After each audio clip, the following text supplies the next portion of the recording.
ఒక student mixers and allegations ఒక doubt అయితే పంపించారు. అదేంటంటే ఒక మిక్సర్లో ఏ అండ్ బి అనే లిక్విడ్స్ ఉన్నాయి, అవి 4:9 రేషియోలో ఉన్నాయి. ఇప్పుడు బి అనే లిక్విడ్ నుంచి ఒక 18 లీటర్స్, ఏ అనే లిక్విడ్ నుంచి ఒక 6 లీటర్స్ విత్డ్రా చేస్తే ఆ కొత్త రేషియో 7:15గా చేంజ్ అయింది. అయితే ఇనీషియల్ ఏ ఎన్ని లీటర్స్ అని అడిగారు. అయితే మన ఫస్ట్ ఆన్సర్ 4 మల్టిపుల్ అవ్వాలి. అయితే అన్ని 4 మల్టిపుల్స్ ఉన్నాయి కాబట్టి మనం ఇంకొక ఎలా చేయొచ్చు అంటే, ఒకవేళ మన ఆన్సర్ అయితే ఇది ఫస్ట్ 4 మల్టిపుల్ అవ్వాలి.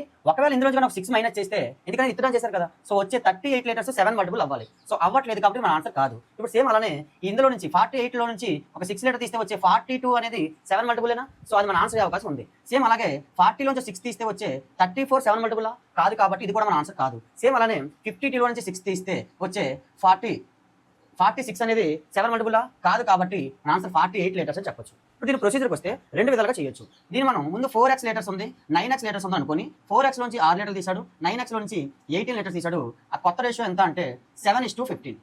ఆ ఈక్వేషన్ సాల్వ్ చేస్తే మీకు ఎక్స్ వాల్యూ వస్తుంది. ఆ ఎక్స్ వాల్యూని ఇక్కడ సబ్స్టిట్యూట్ చేసుకుంటే ఈ ఆన్సర్ వస్తుంది. లేదా రేషియోస్లో మనం ఎలా చేయొచ్చు అంటే, మనకి ఇప్పుడు కూడా ఈ 4:9 అనేది డబల్ కానీ ట్రిపుల్ కానీ ఏదో ఒకలాగా అయ్యే అవకాశం ఉన్నాయి. మనం నార్మల్గా దీన్ని ఇంటూ 2 చేసిన అనుకోండి రేషియోని, ఇక్కడ 8 వస్తుంది, ఇక్కడ ఏమొస్తుంది 18 వస్తుంది. సో 8లో నుంచి తగ్గింది, 18లో కూడా తగ్గినట్టే కదా. సో ఒకసారి చేసి చూద్దాం. ఈ రేషియో మొత్తాన్ని ఇంటూ 2 అని చేస్తే అదేమవుతుంది 8 అవుతుంది, అది 18 అవుతుంది. దీన్ని మనం యాజ్ ఈజీగా వదిలేస్తే ఇలా వదిలేసాం అనుకోండి. సో ఎన్ని పార్ట్స్ తగ్గాయి? 1 పార్ట్ తగ్గింది. ఎందుకని 6 లీటర్స్ వల్ల.